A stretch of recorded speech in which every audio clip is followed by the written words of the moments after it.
नमस्कार. तर आपण उपस्थित सर्व कलाकार, तंत्रज्ञ, मीडिया, आपल्या सगळ्यांचं मनापासून स्वागत आहे आपल्या आजच्या या सोहळ्यात.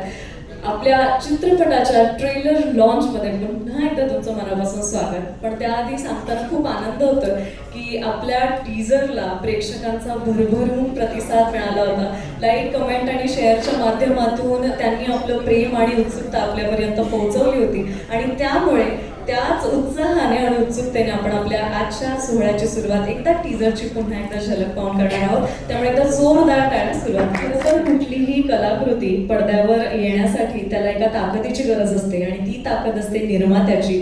कारण निर्मात्याच्या दूरदृष्टीची, विश्वासाची आणि धाडसाची गरज असते कुठल्याही कलाकाराला आपली संकल्पना सत्यात उतरवण्यासाठी. आणि या सुंदर अशा चित्रपटाच्या मागे सुद्धा अशाच विश्वास ठेवून अगदी आधारस्तंभ बनणाऱ्या आपल्या प्रोड्युसर्सची आज इथे उपस्थिती आहे. आणि सुरुवात करताना मला त्यांच्याशी थोड्या गप्पा मारायच्या, त्यामुळे मी तुम्हा सगळ्यांच्या जोरदार टाळ्यात एकदा मंचावर आमंत्रित करते.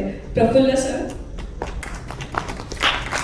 Praful Kakani sir, Ranjana Mohit Lakhotia ma'am, Anant Putla sir, Nilesh Rathi sir यांचं सुद्धा स्वागत. आणि त्यांना सुद्धा मी विनंती करते की आपण मंचावर यायचं आहे.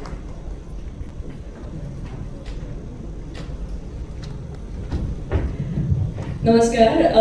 जसं मी म्हटलं की खरंच कुठलीही कलाकृती सत्यात उतरण्यासाठी एका भरभक्कम आधारस्तंभाची गरज असते आणि ते आधारस्तंभ तुम्ही आहात या चित्रपटासाठीचे.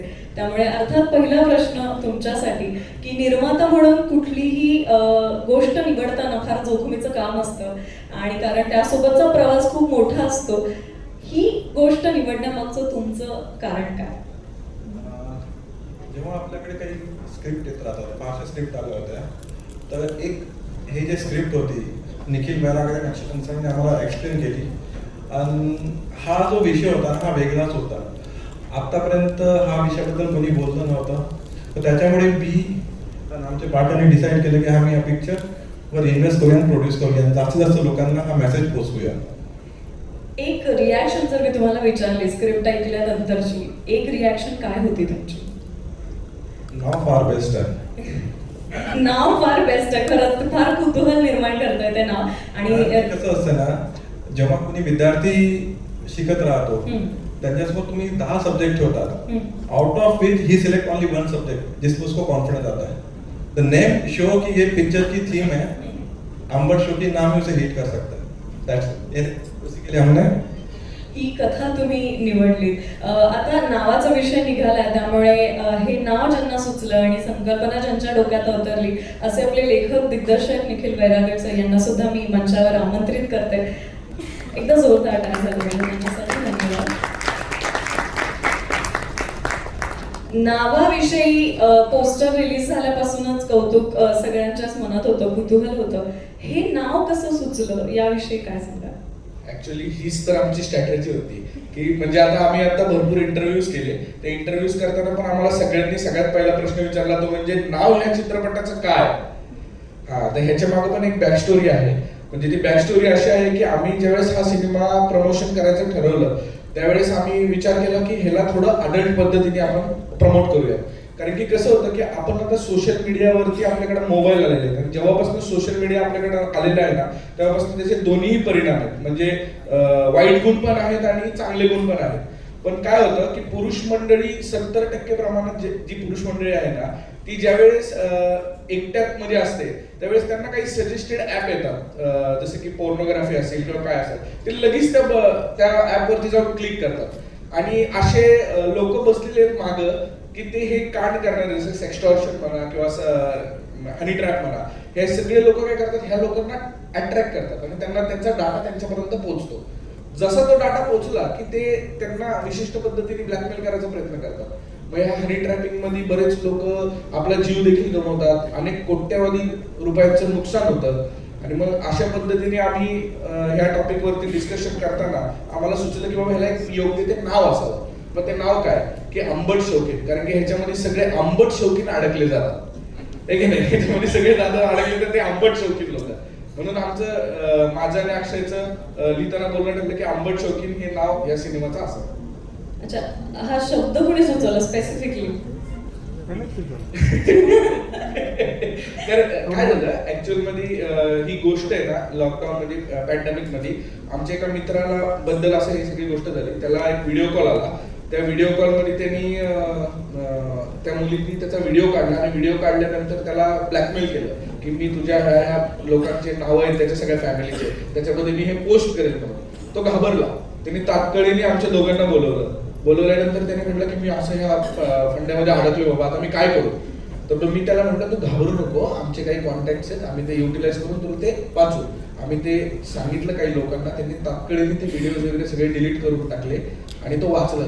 पण तो व्यक्ती एक गोष्ट जाताना बोलला की जर समजा हे अजून प्रकरण वाढलं असतं तर मी कदाचित आत्महत्या केली असती. मग त्यावेळेस आम्हाला वाटलं की ह्याच्यावरती एक चित्रपट बनला पाहिजे. मग आम्ही थोडा अजून त्याच्यावरती डीप गेलो तर आम्हाला एक गोष्ट कळली की ह्याच्यामध्ये वयाच्या 14व्या वर्षापासून ते वयाच्या 60व्या वर्षापर्यंत लोक अडकलेली आहेत. फक्त ते बोलत नाही, त्यांचा तोंड दाबून बुक्याचा मार होतो. कारण की ही गोष्ट अशी आहे की ती लोकांना सांगता येत नाही, ते घाबरतात. आणि तेच आम्ही ह्या स्टोरीच्या पद्धतीने सांगून दिलेलं आहे की लोकांना तुम्ही आमचा सिनेमा ज्यावेळेस बघाल त्यावेळेस जरी त्याचं नाव आंबट शौकीन असेल तरी त्याच्यामध्ये जी गोष्ट दाखवलेली आहे ती तुम्हाला नक्की आवडेल आणि तुम्हाला कळेल की ह्या ट्रॅपमध्ये जर तुम्ही अडकला असाल तर त्याच्यामधनं वाचायचं कसं आणि अडकायचं नसेल तरी त्यामध्ये काय करायचं. खरंय.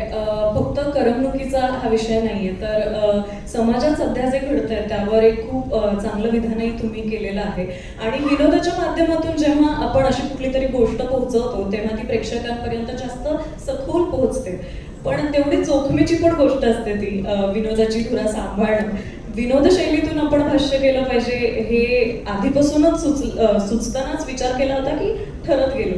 नाही, हे सुरुवातीपासूनच आमचं ठरलेलं होतं की विनोदापासूनच आम्ही सुरुवात करावी. कारण की कसं होतं, नुसताच तुम्ही सामाजिक विषय लोकांपर्यंत आणला तर एका पिरियडमध्ये ते बोर व्हायला लागतात लोकांना गोष्टी. त्याच्यामुळे कसं आहे, मनोरंजनाच्या माध्यमातून. आणि ह्या सिनेमामध्ये आमचे 28 पात्रे आहेत. त्या 28 पात्रांना वेगवेगळ्या प्रकारच्या छटा आहेत. प्रत्येकाला हा सिनेमा बघितल्यानंतर वाटेल की नाही का बाबा मी हे पात्र जगलोय किंवा माझा मित्र हा पात्र असा जगलेला आहे. हे सगळे आपल्या लाईफमध्ये रिलेट करतील ह्या सगळ्या गोष्टी.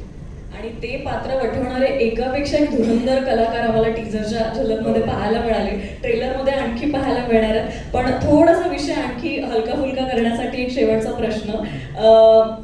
तिघांनी पण ऍक्च्युली चौघांनी पण याचं एक एक उत्तर द्यायचंय. चित्रपटाचं नाव आंबट शौकीन आहे, त्यामुळे तुमच्या मते संपूर्ण प्रोसेसमध्ये टीममध्ये काम करणारे किंवा कलाकार यांच्यापैकी आंबट कोण आहे आणि शौकीन कोण आहे? आपण सुरुवात करूया. एक मिनिट, एक एक नाव सांगायचं सगळ्यांनी. तुमच्यापासून सुरुवात करूया. एकच माणूस आहे म्हणा. एकच माणूस आहे, सगळे लोक नाव घेतील, ते म्हणजे निलेश राठ. आमचे producer आहेत. ते प्रोड्युसर आहेत, आमच्याकडे लाडके प्रोड्युसर. एक मिनिट, बरं असं का बरं एकच व्यक्ती सगळे सहमत पण आहेत त्या वाक्याशी? आंबट काय आहेत ते म्हणजे? नाही म्हणजे ते असे आंबट नाहीये. काही गोष्टी मला रिव्हील नाही करते. बाकी पण पिक्चर रिलीज बरं ठीक आहे. म्हणजे एक काय म्हणू, सगळ्या छटा या एका व्यक्तीत पाहायला तुम्हाला मिळाल्या थ्रूआउट प्रोसेस, म्हणून एकच नाव सहमताने आलेलं आहे. Thank you so much. आपण मला वाटतं आता आल्यापासून इथे आपण आलो आणि एक धून सारखी आपण ऐकत होतो. टीजरमध्ये सुद्धा ती ऐकली आणि अक्षरशः पाय थिरकायला भाग पाडणारी ती धून तयार झालेली आहे. त्यामुळे त्याची एक झलक आपण आज इथे सगळ्यांसमवेत पाहूयात. अर्थात ते गाणं, आणि ते गाणं आता तुमच्या सगळ्यांसमोर सादर होणार आहे. आणि सगळ्यांना विनंती, थँक्यू. आपण असं नसतं होऊ शकता.